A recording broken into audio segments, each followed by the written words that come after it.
Hello దోస్తులు, welcome back to మన village ముచ్చట్లు. అందరూ ఇట్లా దోస్తులు, మేము బాగున్నాం, మీరు కూడా బాగున్నారని మనస్ఫూర్తిగా కోరుకుంటున్నాం. ఇక హలో ఫ్రెండ్స్, మన వీడియోలో వచ్చే ప్రతి సన్నివేశం ఎవరిని ఉద్దేశించింది కదా, ఓన్లీ కలుపుతారు మాత్రమే. ఫ్రెండ్స్, మన ఛానల్ని ఎవరైతే సబ్స్క్రైబ్ చేసుకున్నారో థ్యాంక్ యూ సో మచ్ అండి. గిట్లని ఆదరించండి.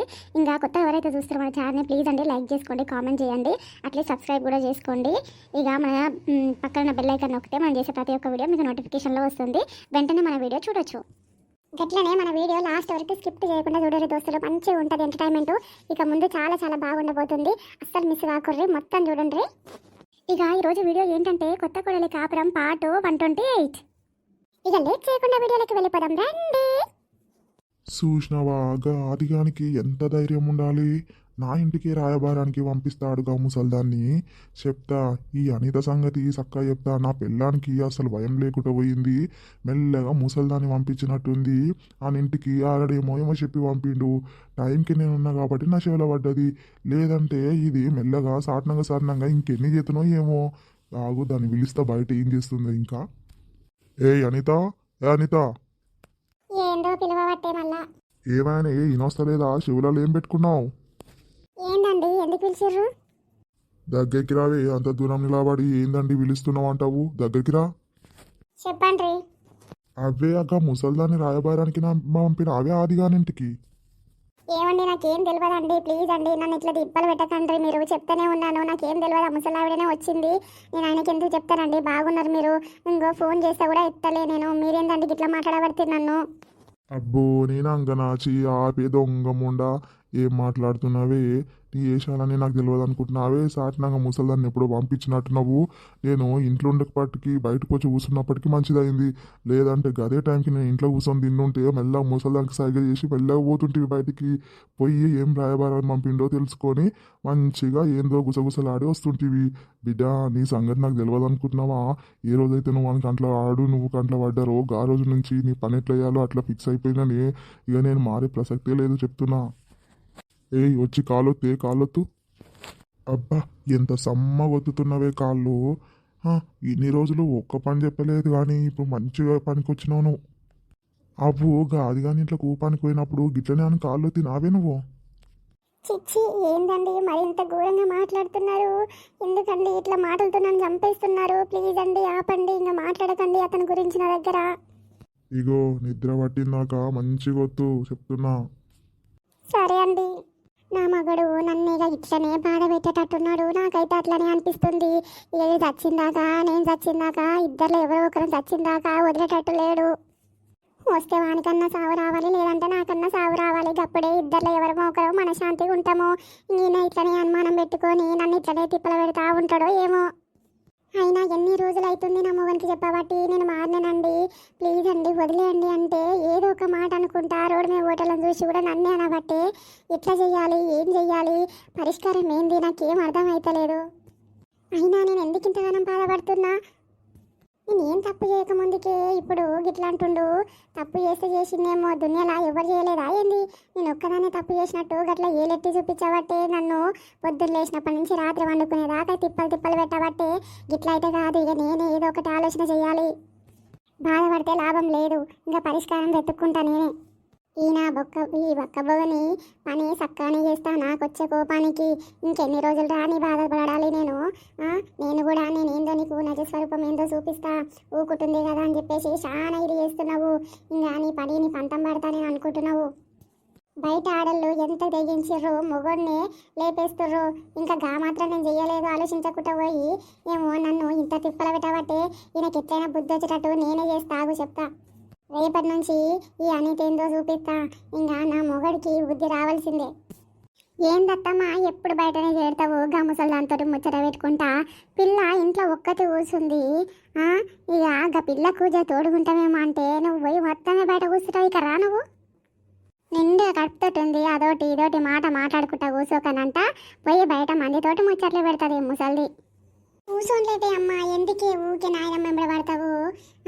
ఏమైంది? వచ్చినప్పటి నుంచి నాతోటే కూర్చొని ముచ్చట పెడుతున్నా. జర్రసేపు బయట కూర్చుంటే ఏమైంది? తీయి వదిలే రాదే. నువ్వు ఊకో బిడ్డ, నీకు తెలియదు. నేనేమో పని చేస్తున్నా, ఆడిడ ఇంట్లో అదో పని ఇదో పని చేస్తున్నా. ఒక్కదానివి ఎంతసేపు అంటే టీవీ చూస్తావు? ఇంకా ముసలిదేమన్నా కబుర్లు ఎప్పుడు కూర్చుంటే ఏమవుతుంది? ఎప్పుడు నా మీద ఏడ్చుగా ఉండడానికనే సరిపోతుంది. ఇక మెల్లమెల్ల కూర్చొని వాళ్ళతోటి మా కోడలు గిట్ల చేసింది గట్ల చేసింది అని అన్నీ చెప్తా ఉంటుంది. అవన్నీ అవసరం ఆ ముసలిదానికి? మీ నాయనకి చెప్తానేమో మీ నాయన పోనే మా అమ్మ గట్లనే అంటది కానీ తర్వాత దగ్గరకు వస్తుంది, ఏమనకు బాధపడుతుంది, మా అమ్మ నొచ్చుకుంటుంది అంటాడు మీ అయ్యనేమో. ముసలిదేమో గిట్లా మందికి అదోటి ఇదోటి చెప్పుకుంటుంది. పోయి ఏం అవసరం చెప్పు, మన ఇంటి విషయాలు మందికి అందరికి చెప్పుకోనికే. అబ్బా ఏం చెప్పినా మంచిగానే చెప్తుంది మా నాయనమ్మ, నువ్వెందుకు అంత అయిపోతున్నావు?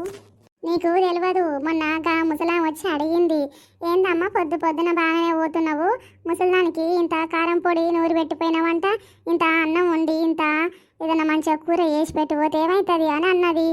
ఇంటి విషయాలు ఎందుకు చెప్పాలి, ఆ రోజు నాకు శాత కాలేదు, ఇక నేను చెయ్యలేదు, ఇంకా మా కారం పొడిని తీసుకుని తింటా అత్తమ్మ వెళ్ళిపోయి వేసి కొట్టినా అంటే సరే అన్నది. చెప్పింది మళ్ళా ఇక మేము గట్లా చెప్పుకుంది, మందికి అవసరమా చెప్పుడు? లేదు నేను తినని అన్నుంటుంది, నాదే రోజు వండి పెడుతుంటే కదా, వండి పెట్టేసి పోతుంటే మళ్ళీ చెప్పుకోవాల్సిన అవసరం ఏముంది? నేను అడిగే పోయినా నాకు శాతం అయితే లేదు అత్తమ్మ ఇలా ఒక్కరోజు అది వేసుకొని తింటావా అని అడిగితే సరే అంటివి. అట్లాంటప్పుడు నువ్వు మళ్ళీ పోయి చెప్పుడెందుకు? పో నువ్వే ఊకోవే, ముసలోళ్ళకు ఏం మాట్లాడాలో అర్థం కాదు, ఉట్టే కూర్చొని ఇక అదొకటి ఇదోటి చెప్పుకుంటా మాట్లాడాలో వచ్చినట్టుంది. చెప్పిందేమో ఆమె ఏ విధంగా చెప్పిందో ఈమె ఏ విధంగా విన్నదో. పోనుకో, ఇక్కడ పండ్లు ఉన్నాయి కోసిస్తే తింటావు కదా బిడ్డ. తిని తిని బెజార్ వస్తుందమ్మా, ఎంతగానో తినమంటావు చెప్పు. అంటేనేమో కోపం వస్తుంది సుజాత నీకు. మీ నాయనమ్మని ఒక మాట అనియవు, ఎంతసేపు ఆయన పిలిచి ఇగో ఇంతవరకు కూడా మళ్ళీ ఇంట్లోకి ఇంకా రాలేదు చూడు. ఓ అత్తమ్మ రా ఇక్కడ. ఏంటి పిల్ల ఒకటే కేకలే పడితే ఏమైంది? ఇంట్లో జరసేపు మీ మనవరాలతో కూర్చొని ముచ్చట పెట్టకనంట మందిర్లో పుట్టిపోయి కూర్చొని బాగా ముచ్చట్లు పెడుతున్నావు, ఈ మధ్య ఏమైంది అత్తమ్మ నీకు? ఏంది నోరు గట్టిగా లేస్తుంది, ఏమైంది? ఎన్నెళ్ళేంది నోరు పాషాన పెద్ద పడుతుంది? ఊళ్ళో ఇంటి విషయాలన్నీ చెప్పుకొని తిరుగుతలేవు నువ్వు చేసే పనికి నాకు కోపం రాకుండా ఉంటావా ఏంది? సాల్పాట ఏం చేసినమ్మా, ఏం చెప్పినాని మందికి? ఇగో పిల్ల ఉత్త పిల్ల కాదు, పిల్ల ముంగట ఇట్లాంటి మాటలు ఊరికే మాట్లాడొద్దు చెప్తున్నా. ఏదన్నా ఉంటే పిల్ల కన్నా తర్వాత మాట్లాడుకుందాం కానీ పిల్ల ముంగటికి ఇవన్నీ ఏంది? నా మీద కోపం అవుతున్నావు, మంచిగా ఉండబుద్ధి అవుతలేదా? నేను కూడా గదే అంటున్నా, గిడ పిల్లతో కూర్చొని ముచ్చట పెట్టకనంట గడ బయట కూర్చొని ఏం ముచ్చట నేనిది? అమ్మ ఇప్పటిదాకా నాయనమ్మ నాతోటే ఉన్నదే, నేనే జరసేపు పో అని చెప్పిన బయటికి, నువ్వెందుకు గట్ల పడ్డావు మా నాయనమ్మ బడి? చూడు బిడ్డ, ఇది ఎక్కడ కోపమో మొత్తం నా మీద తీయబట్టే. ఆ రోజు కోపం ఇట్లా పెట్టుకుందేమో, దాన్ని చెప్పిన విషయం ఇంకా ముసలాన్ని చెప్పిన దాని నోట్ల మాట ఆగపాయే. ఏమని చెప్పిందో ఏమో మీ అమ్మకు. నేనేం చెప్పిన అంటే ఏం తిన్నవే అంటే కారం పొడేసుకొని తిన్నా అని చెప్పిన. గంతే చూడిగా గో వెళ్ళిపోయా కారం కొట్టింది గదే వేసుకొని తిన్నుంటి అని చెప్పంగానే గది దీనికి ఏమని వచ్చి చెప్పిందో ఇంకా ఆ రోజు నుంచి ఇది ముఖము ఇంకొకలాగా పెట్టుకొని ఉన్నది. నాతోటి మాట్లాడతలేదు, చక్కగా ఉంటలేదు. ఇంత షాయి పెట్టి అమ్మ అంటే పెట్టుకొని తాగిపో అనబట్టే ఇవన్నీ నువ్వు ఊకుంటున్నా, పెడితే పెట్టించే లేకపోతే లేదు పట్టు నేనేం పెట్టుకుందు అనేసి అట్లా కూడా ఊకుంటే నేను ఇన్ని రోజులు. అయినా కానీ ఊకే మొత్తుకుంటా ఉంది చూడు. ఏం చేయాలి నేను? ఒక్కసారి దా ముసలానికి ఇంకోసారి చెప్పాను అట్లాంటి విషయాలు అనేసి అర్థమయ్యింది. నా కూరలు వండి పెట్టలేదు అని చెప్పిన నేను వాళ్ళకు. ఇగో కైలిపాయ కారం కొట్టింది గదే వేసుకొని తిన్నా, గంతే అమ్మ గదే విషయం చెప్పిన. ఇక అది ఒకటికి రెండు ఏం ఎక్కించి చెప్పిందో ఆ రోజు నుంచి ఇక మీ అమ్మ ఒక్కటే ముఖమంతా దిర్రగా పెట్టుకొని దాని అయ్య సొమ్ము దాని అమ్మ సొమ్ము నేను తిన్నట్టు గట్లా పెట్టుకొని ఉంటుంది ఆ రోజు నుంచి. మాట్లాడకపోనుకో మనవరాలని ఉన్నావుకో అమ్మ జరసేపే అప్పటికే చెప్తూనే ఉన్నా, పిల్ల ఎట్లుంది పానము మంచిగా ఉంటుందా అని అడిగేగా ముసలి. ఆ విషయమే చెప్తున్నా, మంచిగా ఉంది, కడుపులో బిడ్డ కూడా మంచిగా ఉంది, ఇక డెలివరీకి ఇంకా నెల కూడా లేదు, ఇంకేడ 10-15 రోజులు ఉందో అనేసి చెప్తున్నా నేను. సరే అబ్బా అయిపోయింది, ఏదో అయిపోయింది, మంచిగా మాట్లాడుకోర్రే అత్తడుగూడలు. మీరు ఎన్నడూ ఇట్లా ఉండగా చూడలే నేను, మంచిగా ఉంటారు కదనే, చిన్నదానికి తప్ప అర్థం తీసుకుంటారు. ఓ పిల్ల కూడలా నాయకరా నువ్వు? అన్ని మాటలు అన్నావు, ఇప్పుడేమో రాని విలువ పట్టే చూడు ఎంత మంచిగా. ఇక రా సవిత. ఓ అత్తమ్మ అన్న మాటలన్నీ అన్నావు, మళ్ళీ ఇప్పుడు ప్రేమ పిలిస్తే నేను రావాలా? నేనేం రానుపో. మా అమ్మాయి అది రా అమ్మ కూడలానే. ఇక అయిపోయింది ఏదో అయిపోయిందిరా, ఇంకా గదే మనసులో పెట్టుకుంటావు. ఆ రోజు అడిగినట్టే చెప్తుంటే కదా నేను, ఏమైందో అడగకపోతే నేను చెప్పకపోతే. ఇప్పుడు నీ బిడ్డ చెప్పుకున్నా కాబట్టి నాకు తెలిసింది. కారం పొడి కోసమేనా? నేను చెప్పినా కదా గది గట్ల అన్నా గంతే. ఏం తిన్నావు అని అడిగితే కారం పొడి తిన్నా అన్నందుకు అది నీకు ఏదో ఒకలాగా అడిగింది. దానికి కింత రాద్దంటావా చెప్పు? అయినా అవుతమ్మా నువ్వే తెలుసుకొని ఎందుకే గిట్లున్నావు అని అడగచ్చు కదా మరి. సరే అత్తమ్మ పొలం కాడికి పోయి ఆయనకు టిఫిన్ ఇచ్చేసి వస్తా నేను, పిల్లని జాగ్రత్త చూసుకో. సరే సరే పోవే, ఆకలి కొనొచ్చే, ఇంత టైం అయ్యింది పిల్లగానికి, తీసుకో. జరసేపు ఆయనకు సాయం చేద్దాం అనుకుంటున్నా కానీ మళ్ళా పిల్ల ఇట్లా ఒక్కటి మీ ఇద్దరే ఉంటారు ఇంట్లో అని చెప్పేసి డబ్బుని ఇచ్చేసి వస్తా. ఇక ఏం పని చెయ్యనాడా. ఏం పర్లేదమ్మా చెయ్యిపో, నాన్నకు కొంచెం సాయం చేయిపో, నేను మంచిగా ఉన్నా కదా. సరే పో, నువ్వు వీలు చూసుకొని తొందరగా వచ్చేసే. లేదో ఏదన్నా ఉంటే నేను ఫోన్ చేస్తాను పో.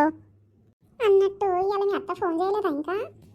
ఇగో ఇప్పటిదాకా నువ్వు బయట ఉన్నావు కదా, అప్పుడే చేసింది, మాట్లాడింది, ఎట్లుందమ్మా అని అడిగింది, మంచిగా ఉంది అని చెప్పిన. సరే కూర్చో, జరంతా మజ్జిగ పట్టుకొస్తా. సరే అబ్బా. ఈయన ఆఫీస్కి వెళ్ళిపోయిండొచ్చు. అబ్బా అన్నీ చూడకుండా 2-3 రోజులే అవుతుంది, కానీ ఆయన మీద మస్తు బాణం పెట్టుకున్నట్టు అనిపిస్తుంది నాకు. ఏం చేస్తుండో ఏమో ఆయన. అబ్బా ఇదేంటి సడన్గా నొప్పి లేవట్టే? ఇప్పటిదాకా మంచిగానే ఉంటే ఏమైందబ్బా? ఏంటి ఇంతగానో నొప్పి రాబట్టే? ఏంటి అసలు అర్థం కాకపోయి మా అమ్మనేమో పంపించేసిన. అవ్వా ఓ అవ్వా, అమ్మో చాలా నొప్పి లేవట్టే. ఎప్పుడు లేదు ఇంత నొప్పి. ఎందుకు ఇవాళ ఇంతగానో నొయిస్తుంది నాకు? మా అవ్వ ఎక్కడ పోయింది? వినిపిస్తలేదా ఏంది ముసలిదానికి? అవ్వా ఓ అవ్వా. ఏంది బిడ్డ? ఏమైంది సుజాత? ముఖం అట్లా పెట్టినావు, ఏమైందమ్మా? అబ్బా అవ్వా నాకు మస్తు నొప్పి లేస్తుంది కడుపులా, ఎట్టెట్లనో అవుతుంది. అయ్యో బిడ్డ నొప్పులే వస్తున్నట్టున్నవి. ఉండు నేను ఫోన్ చేస్తా, మీ వాళ్ళకి ఇట్లా అందరికి ఫోన్ చేస్తా. ఏం కాదు, భయపడకు బిడ్డ. అబ్బో మల్లబ్బా, చాలా రోజులే అవుతుంది కదా మనము గిట్ల పొలంలో కూర్చొని తిన్నాక కొద్దిసేపు కూర్చొని ముచ్చట పెట్టాడైతే మర్చిపోయినాము. ఇన్ని రోజులకు మళ్ళీ ఇలా కూర్చున్నాం చూడు. కానీ అనితుండే అప్పుడు మీ కోడలు ఉండే సుజాత మా ఫ్రెండ్, అందరం గిట్లనే కూర్చొని జరసేపు ముచ్చట పెట్టి ఇక లేచి మళ్ళీ పనికి ఎగబడుతుంటే మాట్లాడుకుంటా ఇక వాళ్ళిద్దరు కూడా ఉండుంటే ఎంత మంచిగా ఉండు కదా. మంచిగానే ఉంటుండే కానీ ఇక సుజాత అంటే నీళ్ళు పోసుకుందాయే. ఇంకా పిల్ల పొట్టతోటి అని అమ్మ ఇంటికి పోయింది. ఇంకా గీడ కూర్చుంటారు చెప్పు వచ్చి. గదేనే అవ్వ పిల్ల, అది మంచిగా ఉండుంటే మంచిగా అందరం ఇట్లా కూర్చొని మంచిగా ముచ్చట వేసుకుంటా జరసేపు ఉండి ఇక పొలం పనులు చేసుకుంటుంటిమి. ఇక తిన్నాము జరసేపు మంచిగా టైలాయించాలనిపిస్తుంది. ఎంత మంచిగా అనిపిస్తుంది చెప్పు గిట్లా కూర్చొని ముచ్చట్లు పెడుతుంటే. అవ్వవ్వు ఇంకేముందిరా, ఇంకా 10-15 రోజులు అయితే మళ్ళీ ఇక కొడుకో బిడ్డను ఉడుతుంది. నాకు మనవాడు మనవరాలు వస్తారు. ఇక 2 నెలలు ఉంచవుతా, లేదంటే నెల రోజులే ఉంచుతా మా కోడలు నాడ. మళ్ళీ మా ఇంటికే తెచ్చుకుంటా, నేను చేసుకుంటా. కానీ ఉండని తీయరాదే, మంచిగా రెస్ట్ తీసుకుంటుంది. మళ్ళీ గీకి దొరికొస్తే ఇక పిల్ల నీళ్ళ చేయి ఇట్లా పెట్టగల. నువ్వేమో పొలం కడిగి తిరుగుతావు, ఆడికిడికి తిరుగుతుంటావు, అది ఇంత ఒక్కతే ఉంటుంది. ఇక అదో పని చెయ్యి నీళ్ళలో పెడితే మంచిగా ఉండదు. 3 నెలల వరకు మంచిగా పట్టంలాగా ఉండాలి. ఇక ఆ పని ముట్టుకోకుంటుంటే జర మంచిగా ఉంటుంది ఒళ్ళుకు. ఏమో రయ్యా, నాకు జర ఎప్పుడెప్పుడు మనవడో మనవరాలో ఆడుకోబుద్ధి అవుతుంది. ఎప్పుడు వస్తారా అని ఎదురు చూస్తా ఉన్నా నేను. చాలా రోజులు అవుతుంది, పానము తనలాడుతుంది. కూడలు 3-4 రోజులు అవుతుంది పోయి, పానమేమో ఊకుంటలేదు. ఇక ఏం చేతు చెప్పు? ఇప్పుడే కూడలా విడిచిపెట్టి ఉండబుద్ధి అయితే లేదు. ఇక కొడుకు మనవడో మనవరాలో వస్తే నా పానం ఊకుంటాదిరా. ఇక వాళ్ళ ఇంటికి ఉరకవలసి వస్తుంది. ఊరికే లేదంటే ఇక నా మనవరాలను వస్తే ఇక వాళ్ళని తీసుకొని ఇక్కడికి వచ్చి ఇక్కడ చేసుకుంటే మంచిగా ఉంటుందేమో. ఎట్లా అలా బామ వస్తూనే ఉంటుంది, అలా బామ ఉంటుంది. ఎట్లాగో పిల్లని మంచిగా చూసుకుంటుంది. గాడున్నా ఉట్టిగుండేదే ముసలికి, ఈడున్నా ఉట్టిగుండేదే కదా, తోలుకొని వస్తా. కానీ కూడలని మాత్రం ఎక్కువ రోజులు వాళ్ళ ఇంటికాడ ఏం పెట్టను. మరి కోడలు ఎట్లుందో మంచిగా కనుక్కుంటున్నావా లేదా? పొద్దున్నే ఫోన్ చేసిన, మీ దగ్గరకు వచ్చే ముంగట్నే ఫోన్ చేసిన. ఎట్లున్నావమ్మ మంచిగా ఉందా పానం అంటే మంచిగానే ఉంది అత్తమ్మ అని చెప్పే. అన్నట్టు మీ దగ్గరికి వచ్చిపోతుంటే స్వాతి మీ అత్త కనిపించింది. ఇంటికాడ బోర్ వస్తుంది, కూసబుద్ధి అయితే లేదు, ఉండబుద్ధి అయితే లేదు. ఇంట్లో జర పని ఉంటే చెప్పరాదు వస్తా అన్నదే. మరి రమ్మనేది ఉండే, ఇంటికాడ ఏం చేసేది ఉందా కూర్చొని మొత్తం 3 పూటలు తింటుంది. మంచిగా పొద్దుకు 3 సార్లు వంతుంది, లేస్తుంది. ఆయనకున్న పని ఏంది? వచ్చింత ఇంకోటి పని చేస్తే జర నడుములన్నా చక్కగా అవుతుంది. ఏమమ్మా ఇంటికాన్ని అత్తరగొండలు ఒకటే కొట్టుకొని చస్తున్నారు. ఇక పొలం కాడ కొట్టుకొని ఎడ మొత్తుకుంటారు అని చెప్పేసి నేనే ఏమనకపోతే ఉంటే చెప్తా కానీ పటక్క అన్న అంతే. అవ్వు సాతి వాళ్ళ అత్తకి జర నోటి దూలు ఎక్కువనే, కూరలు చూడంగానే నోరు వారేసుకుంటుంది. ఇంకా వీళ్ళిద్దరికి ఎడగూడుతుంది పట్టకపోతే. ఆయన జర మా మామ గట్లా అన్నప్పటి నుంచి మా అత్తకు బుద్ధి వచ్చిందిలే, జర మంచిగానే ఉంటుంది. కాకపోతే మాట్లాడుకుంటారేమో అంతే. మరేవా ఏమిది పని ఎక్కడ దాకా వచ్చే? ఇక ఏరు కాపురం అంటివి, ఆ కాపురం అంటివి, పంచాయతీకి గుంచుతీవి, పెద్దలలో పెడితేవి, ఏవారా మళ్ళీ ఎక్కడదక్కడ అయిపోయింది. ఇగో మా మామ వారమే అన్నాడు కదా, మళ్ళీ పోయి ఇక సర్పంచ్ని ఇట్లా అడిగిండంట. ఇక గిట్లనే అంటారు, జర భయం మీద పెట్టనీకనే నేను గట్ల వారం తర్వాత గడువు అన్నట్టు అన్నా. కాకపోతే ఇది ఇక 2 నెలలకు వాయిదా వేసినట్టు చెప్పేసేయి మా వాళ్ళకి, జర వాళ్ళు మార్పు వచ్చేటట్టు చూస్తా నేను అని చెప్పిందంట. ఇక మా ముసలిది మంచిదే కానీ గట్లనే ఒక్కోసారి గట్లనే చేస్తుంది. ఇంకా గల మాటలు పట్టుకొని కూడలు గట్ల అంటుందని చెప్పేసి ఏం డెసిషన్కి ఇప్పుడే తీసుకోకుర్రి, జర వాళ్ళిద్దరిని మంచిగా మార్పులు తీసుకొస్తా అని చెప్పేసి అన్నాడంట. గట్ల నానికి బాగానే తెలిసింది, నీకెవరు చెప్పిరు పిల్ల? ఇంకేమో చెప్తాడు, నా మొగడే చెప్పిండు నాకు. ఇద్దరు తండ్రి కొడుకు పోయి మాట్లాడొచ్చారంట సర్పంచ్ దగ్గర. గదే విషయము గదే ముచ్చట నాకు చెప్పిండు. వద్దే ఇక వేరు కాపురం ఎందుకు, ఉన్నది ఎవరు మన ఇద్దరమే కదా, మా వాళ్ళకి వేరు కాపురం ఎందుకు అని అన్నాడు. ఇక సరే తీ, మా అత్త మంచిగా ఉంటే నాకేం కావాలి, ఇక చీటికి మాటికి లొల్లి పెట్టుకోకుంటే చాలు నాకు అనేసి ఇక నేను కుట్టి అట్టిట్లా కలిసి అత్త ఉడన్లకు మంచిగానే పడ్డది పటు. అందుకే అంటున్నా మళ్ళావా, ఇక వస్తాంటే రమ్మని చెప్పు మా అత్తకి, చూద్దాం ఈడవిడ ఎట్లుంటుందో, నాతోటి మంచిగానే ఉంటుందా, మరి కుట్లాడుతుందా, ఒక మూతి దగ్గర పెట్టుకుంటుందా చూద్దాం కానీ. ఏ మాట ఆ మాట చెప్పాలా స్వాతి, అత్త మీద బాగానే పాలన ఉంది నీకు. అయ్యో ఫోన్ వస్తుంది రాజరుండు. ఏంది కోడలామె గీ టైంలో ఫోన్ చేస్తుంది, పండుకుంటుంది కదా, ఇప్పుడు ఎందుకు ఫోన్ చేస్తుంది? హలో హలో నల్లవ్వా. వా అవ్వా నువ్వా, చెప్పవ్వా ఏంటి ఫోన్ చేసినావు? సుజాతకు నొప్పులు వచ్చినవి, హాస్పిటల్కి తీసుకొచ్చినావు రా, గదే చెప్దామని ఫోన్ చేసిన. అట్లనా, ఎంతసేపు అవుతుంది? ఇప్పటిదాకానే 10-20 నిమిషాలు అవుతుందో ఏమో. నొప్పులు వస్తున్నాయి పిల్లకి, హాస్పిటల్కి తీసుకుని వచ్చినాము, గదే ఒక మాట చెబులేతామని. అట్లే మీ పిల్లగా నీకు కూడా జర ఫోన్ చేసి చెప్పమ్మా, నాకేమో నెంబర్లు తెలియదాయే. నీ నెంబరు ఈ పైననే వాడుండే, పొద్దున ఫోన్ చేసింది కదా అనేసి గదే నెంబర్కి మళ్ళీ కలిపి చెప్తున్నా. సరే సరే మేము వస్తున్నాం పటు. ఏందో కోళ్ళామె నుంచే ఫోన్ వచ్చినట్టుంది. ఏమి హాస్పిటల్కి ఇట్లా తీసుకుపోయిరా ఏంది సుజాతని? గదే అయి ఉంటుంది, ఏదో మాట్లాడుతుంది కదా, వస్తున్నాము అంటుంది. వా వా, ఏ దవాఖానకే తీసుకుపోయింది? గదేదో అమ్మా నాకు పేరు చెప్పనీక రాదు, గదేమో అన్నారు. గదేరా గా ఊరు పక్కన లేదా, మా ఊరు పక్కన. సరే సరే మీ ఊరు పక్కన హాస్పిటల్కా, సరే తీ వస్తా కానీ వస్తాం తీ. గదే అయి ఉంటుంది, సుజాతకి నొప్పులు వచ్చినట్టున్నవి. ఆరి స్వాతి, ఇక నేను అడిగి పోతారా హాస్పిటల్కి, సుజాతకి నొప్పులు వచ్చినాయి అంట, పోయి వస్తా. మీరు పని చేసుకొని పొద్దువింకల ఊర్రా ఇంటికి, సరేనా? అనుకుంటూనే ఉన్నాం ఏదో శుభవార్తనే ఉండొచ్చు అని చెప్పి. పోయి కొడుకో బిడ్డన పుట్టినాక ఫోన్ చేసి చెప్పు మళ్ళావా మాకు. గట్లనే సరే మరి పోయి వస్తా నేను, పని చేసుకుని ఊర్రా జర, అట్లే నీళ్ళపై ఉల్లు గంటలకు మలుపూర్రి పొలములకు మళ్ళీ ఎక్కువైతుంది. సరే సరే పోరయ్యా, నువ్వు హాస్పిటల్ కాడికో, ముసలి బెక్కు అనుకుంటా పరిశాన్ కాగల. జర పోతే నువ్వు పోతే ధైర్యంగా ఉంటుంది, సుజాతకి పోతావు నువ్వు. చూసినవానే బక్కవ్వ, ఇప్పటిదాకైతే సుజాత గురించి నొప్పులు ఇట్లా మంచి కొడుకో బిడ్డన వస్తుంది అనేసి అనుకుంటూనే ఉన్నావా. గంటలోనే ఆ పిల్లకు నొప్పులు వచ్చినవి, ఆ దవాఖానలో అడ్మిట్ అయ్యిందని ఫోన్ వచ్చే. ఇక రేపు ఎల్లుండో మరి ఇలా పొద్దువింకల వరకు కాంప అవుతుండొచ్చు, ఎవరు వస్తారో ఏమో చూడాలి. ఇంకేంది మళ్ళావా, దావతే మనకు ఇవ్వకుంటుంటారే మరి కొడుకు, ఇక మనవడ మనవరాలు వస్తారు కదా, గంటే పట్టుదావదా పని చేసుకొని మనం కూడా తొందరగా పోదాం పారు. సుజాతకు కొడుకే పడతాడు చూడు. అబ్బో నీకెట్లా తెలిసే? ఏమో ఆ పిల్ల ముఖం చూస్తే గట్లనే అనిపించింది, కడుపు చూస్తే కూడా గట్లనే అనిపించింది. నాకైతే కొడుకే అనిపిస్తుంది, మరి నీకెవరు అనిపిస్తున్నారా? నేను అనుకున్నా బిడ్డనే పుడుతుంది అనుకున్నా, బిడ్డ పుడితేనే మంచిగా ఉంటుంది. ఫస్ట్ ఆడపిల్ల ఉండాలి, ఇగో నాకు 2 కొడుకులే, ఒక ఆడపిల్ల ఉంటే ఎంతైనా మంచిగా ఉంటుంది. నేను అనుకుంటున్నా ఆడపిల్లనే పుట్టాలనుకుంటున్నా. సరే ఇవాళ కూడి మొత్తం 500 రూపాయలు, ఇక ఇద్దరము అనుకుందాము. నువ్వు కొడుకు పుడితేనేమో నేను, నువ్వు నాకు ఇవ్వాలి 500, బిడ్డ నువ్వు అన్నట్టు బిడ్డ పుడితేనేమో నీ 500 నాకు ఇవ్వాలి, సరేనా? మరి బెట్టు కట్టుకుందాం మనం. అదిదో బాగానే ఉంది, పోతే పోనీ 500 కానీ, సరే బెట్టు కడదాం. హలో ఫ్రెండ్స్, చూసారు కదా ఈరోజు వీడియో ఎలా ఉందో, చాలా బాగుంది కదా. ఇలాంటి మరిన్ని వీడియోస్ మన ఛానల్లో ఇంకా ఉన్నవి. ఇంకా మరిన్ని వీడియోస్ మంచివి చూడాలి అనుకుంటే మీకు నచ్చినట్టయితే ప్లీజ్ అండి సబ్స్క్రైబ్ చేసుకోండి, లైక్ చేయండి, కామెంట్ చేయండి, అట్లే పక్కన బెల్ ఐకాన్ నొక్కండి. అట్లే మీరు సపోర్ట్ చేసినట్టయితే మన వీడియోలు ఇంకా మంచిగా ముందుకెళ్తాయండి. లైక్ ఇవ్వకుండా మర్చిపోకండి, నచ్చినట్టయితే సబ్స్క్రైబ్ చేసుకోండి. Thank you. ఇట్లాంటి మరిన్ని మన ఊరి ముచ్చట్ల కోసము మన ఛానల్ని సబ్స్క్రైబ్ చేసుకోవడం మర్చిపోకుంటులా. మరో వీడియోతో నెక్స్ట్ ఎపిసోడ్లో కలుద్దాం. బాయ్. అప్పటి వరకు చూస్తూనే ఉండండి మన విలేజ్ ముచ్చట్లు.